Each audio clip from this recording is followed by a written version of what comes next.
What else are your desires? Yes, so similar moral belief, someone coming from a Christian or Catholic background and who makes around $100,000 or up. If you spend any time watching Kevin Samuel's show or his protege Kendra G's show, there's one particular term that you're going to hear pretty much every single show, and it's the term 100K. So I started thinking, why is it this particular number, and why is it so focused in on it? You hear it over and over again. So I did a little bit of digging. How much does a man have to make for you to take him serious, Yareli? 100K. If you pay attention to the demographic of most of the shows for Kendra G and Who's Calling In, they're mostly millennials. They're children of the 80s and early 90s, and they're primarily between 27 and 42. There's a lot of documentation on how the millennials are the first group of Americans to really stray away from marriage and start having children in mass outside of marriage, and maybe even not even seeing a need for marriage in the first place. But millennials are the primary focus of the dating scene, and what you're seeing from millennial women in particular is a trend. How much money the man gotta make? Over 100,000. Over 100K? Yeah. Is that too much to ask for? This is a snippet about the dating life of the millennial woman. Paralyzed by limited choices, Julie is indecisive from the start. She cannot commit to a single partner. At the beginning of the film, she breaks up with her boyfriend and has a fling with her psychology professor. She gets another boyfriend, a model. While at a party with him, she meets Axel, her senior by 15 years and author of an unacclaimed underground comic. They start a relationship. The modern world encourages women to have multiple partners to explore their sexuality. But Julie's escapades hardly seem to benefit her. As the film continues, she comes to see other people as commodities. She herself becomes merely a consumer. When the men in her life are no longer diverting, she leaves them. All right, Alexis, what kind of man you looking for, baby? One that has not been to prison. Does he have to make a certain amount of money? Yeah. How much? Maybe like 70K to 100K. So, did your child's father make that amount of money? He did, but it was illegal, so. Forbes, Why Millennial Women Are Burning Out at Work by 30. An article from November 11th, 2011. It's an older code, sir, but it checks out. Young professional financial women may not relate to the financial struggles their millennial peers are protesting against during the Occupy New York movement, see as dated. After all, these ambitious go-getters are working as doctors, lawyers, engineers, advertising executives blessed with great salaries, health benefits, and paid vacations. But these women understand the protesters' frustration and unhappiness over the fact that their lives aren't supposed to turn out this way. How much money should a guy make for a year? I say 100,000. It seems relaxation is something millennial women have never experienced. One reason that women are burning out early in their careers is that they have simply reached their breaking point after spending their childhoods developing well-rounded resumes. These women work like crazy in school and in college, and then they get into the workforce and they're exhausted. Okay, how much money is a man going to need to make to be able to pay all the bills for a family of four? Probably well over 400K. Many also didn't think of their lives beyond landing their initial first job. They need to learn life is a marathon, not a sprint. They expected things to be better now that they've arrived and made it, but instead they're starting over on the bottom rung and still striving.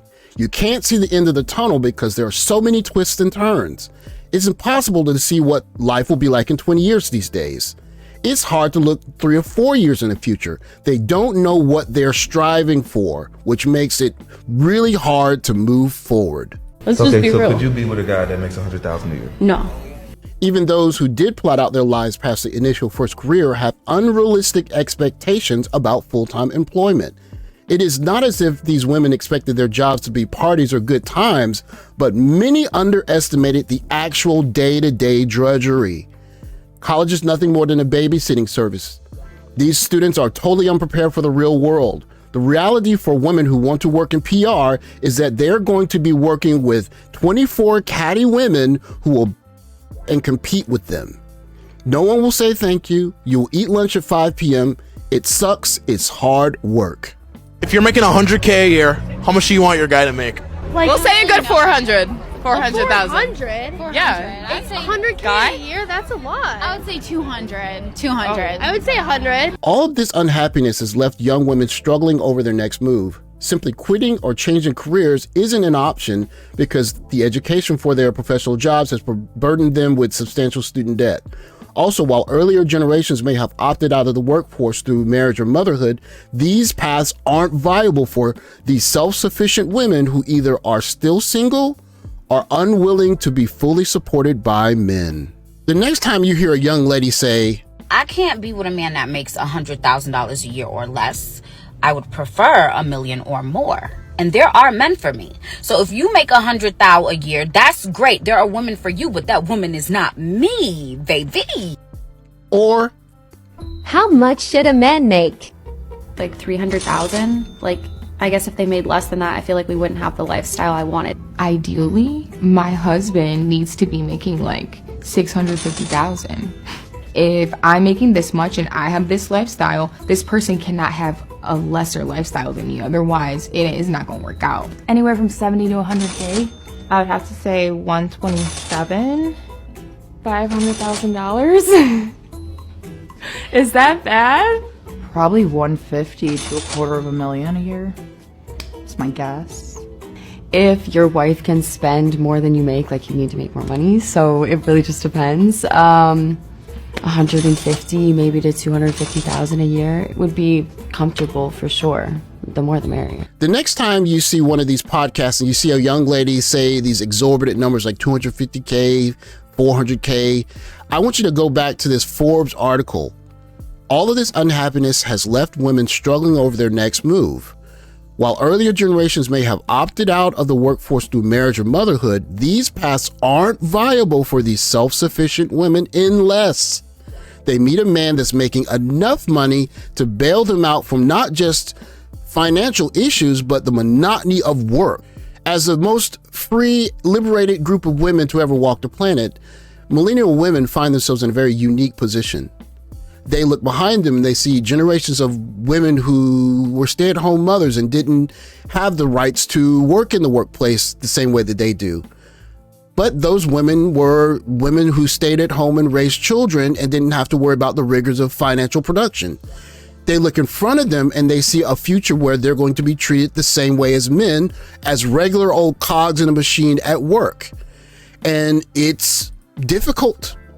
They're realizing that the free that comes with dating out and date who you like and showing up at work every day and being a cog in a machine is monotonous and it's wearing them out. And the only way out is a man with a golden parachute.